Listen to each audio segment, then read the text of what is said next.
ये चैप्टर थी pharmacokinetics. Pharmacokinetics में हम क्या पढ़ते हैं कि जो हमारी बॉडी है वो ड्रग के साथ क्या करती है। वॉल्यूम ऑफ डिस्ट्रीब्यूशन क्या है, ये अपेरेंट वॉल्यूम होता है जहाँ ड्रग बड़ी होती है, ठीक है। तो ये रेशियो है amount of drug in the body divided by plasma drug concentration. इसका यूनिट वॉल्यूम होता है। ये पूछा जाता है जो प्लाज्मा प्रोटीन बाइंडिंग है उसका क्या इफेक्ट होता है वीडी पे, और जो टिश्यू बाइंडिंग होती है उसका क्या इफेक्ट होता है वीडी पे। जो वीडी है वो इन्वर्सली प्रोपोर्शन है प्लाज्मा प्रोटीन बाइंडिंग के। जो ड्रग है वो अगर प्लाज्मा प्रोटीन के साथ बाइंड होगी जैसे एल्ब्यूमिन के साथ, तो क्या होगा, वो सिर्फ ब्लड स्ट्रीम में बाउंड होकर रह जाएगी, उसका वॉल्यूम ऑफ डिस्ट्रीब्यूशन कम हो जाएगा, ठीक है। प्लाज्मा प्रोटीन बाइंडिंग ज़्यादा है तो वीडी कम है। अब अगर ड्रग जो है वो टिश्यू प्रोटीन के साथ बाइंड है तो वो क्या करेगी, वो वीडी को ज़्यादा करवा देगी, ठीक है, क्योंकि जो टिश्यू प्रोटीन बाइंडिंग है वो एक्ट करती है एज अ रिजर्वॉयर। इस वजह से टिश्यू प्रोटीन बाइंडिंग ज़्यादा होगी तो वीडी भी ज़्यादा होगा। अगर प्लाज्मा प्रोटीन बाइंडिंग ज़्यादा होगी तो वीडी कम होगा। ये एमसीक्यू में पूछते हैं, ये लाजमी गौर से देखना, उन्होंने प्लाज्मा प्रोटीन का पूछा या टिश्यू प्रोटीन का पूछा है। क्लियरेंस क्या होता है? क्लियरेंस जो है वो रेशियो है rate of elimination of the drug divided by plasma drug concentration. Clearance यही होता है ना कि कितनी जो ड्रग है कितने टाइम में बॉडी से रिमूव हो रही है। इसका यूनिट क्या है? Volume per unit time. Half life क्या है? ये टाइम है जो एक ड्रग को चाहिए होता है कि जो उसकी कंसंट्रेशन है बॉडी में फॉल करके 50% रह जाए। जो हाफ लाइफ है वो फर्स्ट ऑर्डर एलिमिनेशन में कांस्टेंट होती है रिगार्डलेस ऑफ द कंसंट्रेशन। इसका यूनिट क्या होता है? टाइम होता है।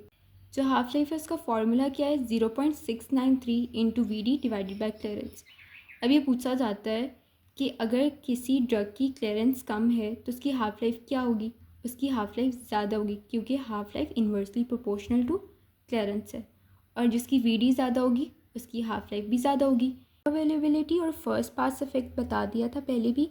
फिर भी क्या होता है कि जब हम कोई ड्रग लेते हैं वो स्टमक में आती है, स्टमक से पोर्टल सर्कुलेशन में जाती है, उसके बाद लीवर में आती है, लीवर में उसका मेटाबॉलिज्म होता है, ठीक है। सिस्टम में जाने से पहले जो उसका मेटाबॉलिज्म होता है यानी प्री सिस्टमिक मेटाबॉलिज्म या एलिमिनेशन को फर्स्ट पास इफेक्ट कहते हैं।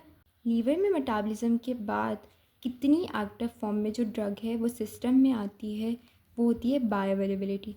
क्या है बायोअवेलेबिलिटी? के कितनी फ्रैक्शन ऑफ ड्रग है जो एक्टिव फॉर्म में सिस्टमिक सर्कुलेशन में आती है। जो हम आईवी देते हैं ड्रग्स उनकी 100% बायोअवेलेबिलिटी होती है।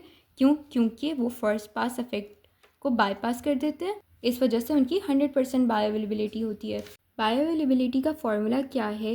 Area under the graph oral divided by area under the graph IV. जो बायोअवेलेबिलिटी होती है वो परसेंटेज में होती है, इसलिए जो आंसर आता है उसको मल्टीप्लाई करते हैं 100 से। अब ये देखो एरिया अंडर द ग्राफ क्या है? जब हम एक ग्राफ प्लॉट करते हैं प्लाज्मा कंसंट्रेशन वर्स टाइम और हम सिंगल डोज एडमिनिस्टर कराते हैं तो हम लोगों को एक ग्राफ मिलता है। ये जो शेडेड एरिया है इसको कहते हैं एरिया अंडर द ग्राफ। एक और फार्मूला होता है बायोअवेलेबिलिटी का, ये बिग कैटसन से लिया गया है। F is equal to small f multiply by 1 minus E R. F क्या है? एब्जॉर्प्शन ऑफ ड्रग है। ई आर क्या है? एक्सट्रैक्शन रेशियो है।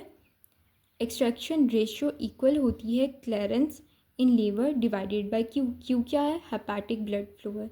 अगर हम मल्टीपल डोज देते हैं तो प्लाज्मा कंसंट्रेशन बस टाइम ग्राफ में हमें ऐसी वेव्स मिलती हैं, ठीक है। जो हाईएस्ट पॉइंट है उसको कहते हैं पीक, ये मैक्सिमम ड्रग कंसंट्रेशन हुई, और जो लोएस्ट पॉइंट है उसको ट्रफ कहते हैं। इसमें क्या होती है? लोअर प्लाज्मा कंसंट्रेशन होती है। थेरेपेटिक विंडो क्या होती है? ये ना रेंज होती है मिनिमम इफेक्टिव कंसंट्रेशन और मिनिमम टॉक्सिक कंसंट्रेशन के दरमियान, ठीक है। यानी आप अगर इससे ज़्यादा ड्रग दोगे तो टॉक्सिक इफेक्ट आएगा, इससे कम ड्रग दोगे तो कम इफेक्ट आएगा, ठीक है। यानी इस रेंज में ड्रग दोगे तो वो इफेक्टिव होगी। मेंटेनेंस डोज और लोडिंग डोज क्या होता है? मेंटेनेंस डोज में आपने मेंटेन करना है तो आप क्या करोगे? आप रेगुलरली एडमिनिस्टर करवाओगे ड्रग को ताकि अटेन कर सको स्पेसिफिक प्लाज्मा कंसंट्रेशन।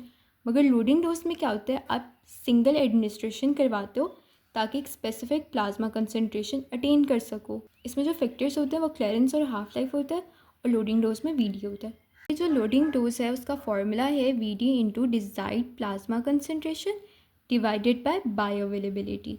फार्मूला है clearance into desired plasma concentration divided by bioavailability. इसका मतलब मेंटेनेंस डोज में क्लियरेंस है और जो लोडिंग डोज है उसमें वीडी है।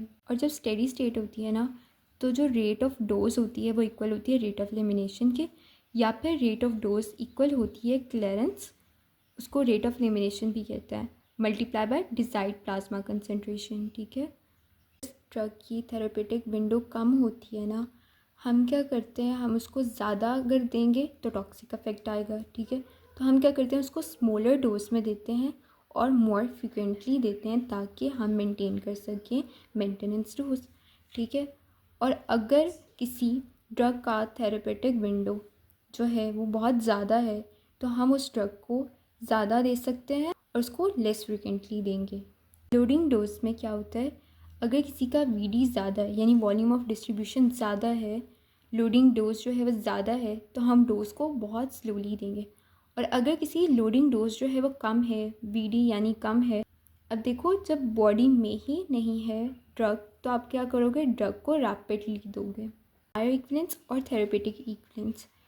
इक्विवेलेंस से पता चल रहा है कि हमने दो चीज़ों को कंपेयर करेंगे। ठीक है, ये देखेंगे कि वो इक्वल है या नहीं। इसमें क्या होता है, जो टू ड्रग फॉर्मुलेशन है हम उनको कंपेयर करते हैं, जो उसकी बायो अवेलेबिलिटी है और पीक प्लाज्मा कंसंट्रेशन है वो अचीव होती है सिमिलर टाइम पे, हम ये देखते हैं। इसमें हम बेसिकली उसकी रेट देख रहे हैं, बायो अवेलेबिलिटी देख रहे हैं। थेरेपेटिक इक्विवेलेंस, इसमें जो टू ड्रग की फॉर्मुलेशन होती है हम देखते हैं क्या उनका सेम डोजेज फॉर्म है, हम देखते हैं कि उनमें सेम एक्टिव इंग्रेडिएंट है, हम उनका रूट ऑफ एडमिनिस्ट्रेशन देखते हैं क्या वो सेम है, क्या उनकी क्लिनिकल और सेफ्टी प्रोफाइल सेम है। बेसिकली इसमें हम उसका क्लिनिकल इफेक्ट और सेफ्टी इफेक्ट देखते हैं क्या वो दोनों सेम है। स्टेडी स्टेट क्या होता है, जब हम ड्रग देते हैं ना तो एक टाइम आता है जब रेट ऑफ इन्फ्यूजन इक्वल हो जाता है रेट ऑफ एलिमिनेशन के। ठीक है, यानी डायनेमिक स्टेट जो है वो अटेन हो जाता है। ये कब होता है, 4 to 5 हाफ लाइफ्स पे अटेन होता है। एमसीक्यू में पूछा जाता है कि कब अटेन होता है, 4 to 5 हाफ लाइफ्स पे अटेन होता है। थेरेपेटिक इंडेक्स क्या है, ये रेशियो है मीडियन टॉक्सिक डोज की to median effective dose. ED50 क्या है, ये डोज होती है जो 50% पॉपुलेशन में थेरेपेटिक इफेक्ट प्रोड्यूस करती है। TD50 क्या है, टॉक्सिक डोज है, यानी ऐसी डोज जो प्रोड्यूस करती है toxic effect in 50% of population. Median lethal dose क्या होता है, ऐसी डोज जिसमें 50% पॉपुलेशन जो है उनमें डेथ कॉज होती है। ये हम कैसे डिटरमाइन करते हैं, क्वांटल डोज रिस्पॉन्स कर्व से। ये एमसीक्यू में पूछा जाता है कि कैसे डिटरमाइन करोगे। करिकुलम में ना कुछ और डेफिनेशन लिखी हुई थी। सबसे पहले करेंगे सिनर्जिस्टिक। सिनर्जिस्टिक क्या होता है, जब आप दो सब्सटेंस को साथ देते हो तो ज़्यादा इफेक्ट प्रोड्यूस होता है बनिस्बत उनको अकेले अकेले देने का। जैसे वो कहते हैं ना कि एक एक 11 हो जाते हैं, यही वो वाला सीन है। ठीक है, एग्जांपल जैसे क्लोपिडोग्रेल को एस्पिरिन के साथ देते हो। पोटेंशिएशन में क्या होता है, हमें सब्सटेंस ए की ज़रूरत होती है ताकि जो सब्सटेंस बी है वो अपना फुल इफेक्ट दिखा सके। जो पोटेंशिएशन होती है इसमें ग्राफ मूव करता है टूवर्ड्स द लेफ्ट। ये वाहिद है जिसमें जो ग्राफ है वो टूवर्ड्स द लेफ्ट मूव करता है।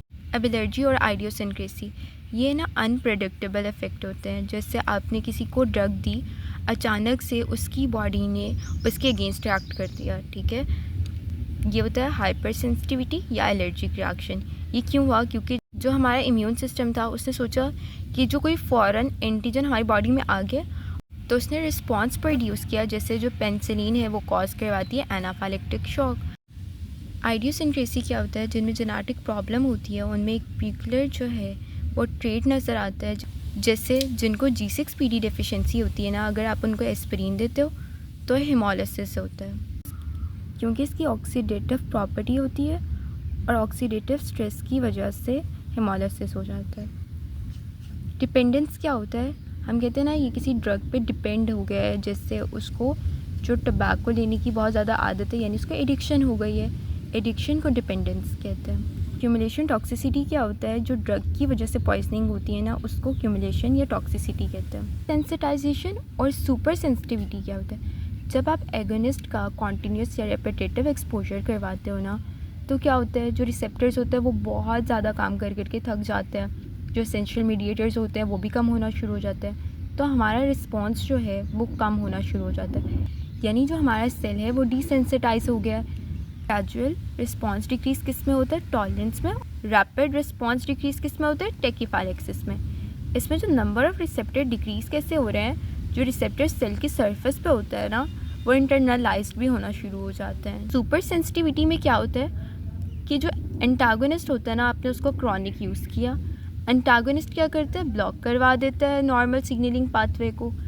अब क्या होगा कि हमारे पास नंबर ऑफ़ रिसेप्टर्स जो हैं वो ज़्यादा होना शुरू हो जाएंगे, रिसेप्टर्स की एफिनिटी ज़्यादा होना शुरू हो जाएगी। तो जब एगोनिस्ट आएगा ना, तो उसको लेके बहुत ज़्यादा सेंसिटिव होंगे कि ज़रा से एगोनिस्ट से बहुत ज़्यादा रिस्पॉन्स जो है वो प्रोड्यूस करेंगे, क्योंकि नंबर ऑफ़ रिसेप्टर्स भी ज़्यादा हो गए और रिसेप्टर्स की एफिनिटी भी ज़्यादा हो जाती है।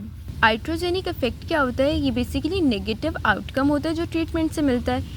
इस इफेक्ट में क्या होता है? ड्रग इंटरैक्शन होती है, मेडिकल साइड इफ़ेक्ट्स आते हैं या कॉम्प्लिकेशंस आती हैं मेडिकल प्रोसीजर्स की वजह से। जैसे हम कीमोथेरेपी कर रहे होते हैं, वो ना सिर्फ किल करती है कैंसर सेल्स को, बल्कि हेयर लॉस भी करवाती है और नोज़िया भी करवाती है।